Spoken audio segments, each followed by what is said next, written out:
নমস্কার বন্ধুরা, দুপুরকার রান্না শুরু করে দিলাম। আপনাদের দাদা এই যে পাঙ্গাস মাছ আনছে, এই পাঙ্গাস মাছ এখন রান্না হচ্ছে। তো দেখতে থাকেন কেমন করে আজকে রান্না করি।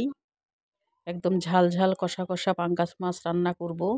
আর এটা গরম ভাত দিয়ে খেতে অনেক মজা লাগবে।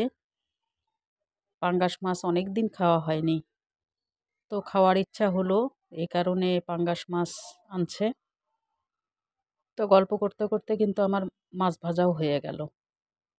তো এই তেলের মধ্যেই আমি সব রকম মশলা হাতে বেটে রাখছিলাম, সেগুলান দিয়ে দিলাম।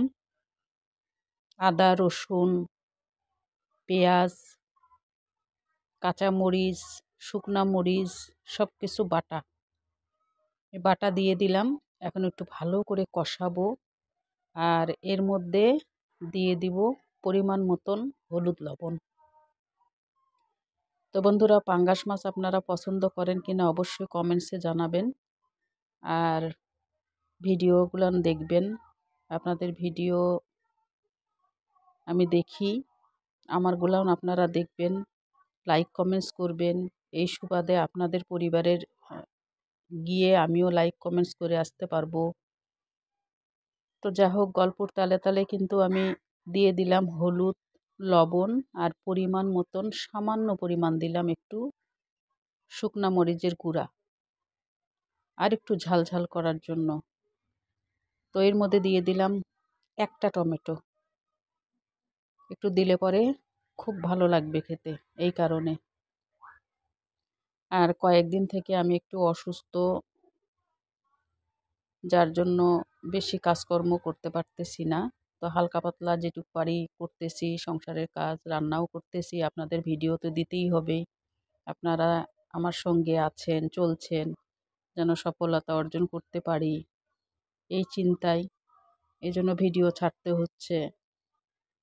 তো এই জন্য বারবার আপনাদের কাছে অনুরোধ করি যে আমার ভিডিওগুলো দেখবেন, যেন সামনের পথে যেতে পারি। তো আমি বেশি ঝোল করব না, এই কারণে সামান্য পরিমাণ আমি জল দিছি, দিয়ে ঝোল হচ্ছে, ঝোল ফুটে গেছে। এই যে মাছ দিয়ে দিছি, এখন সুন্দর করে এটাকে ফুটায়ে সামান্য একটু পরিমাণ কিন্তু ধনেপাতা দিছি স্বাদ গন্ধের জন্য। তো হয়ে গেল, এখন একটা ডিশের মধ্যে ঢেলে নিচ্ছি। দেখেন,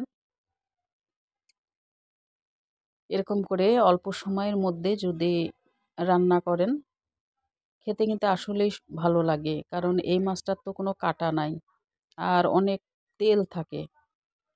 আমার খুবই ভালো লাগে এই মাছটা, তো যার জন্যই আনা। তো দেখতেও যেমন সুন্দর, খেতেও তেমন সুন্দর হবে আশা করি। আপনারা এভাবে করে দেখবেন।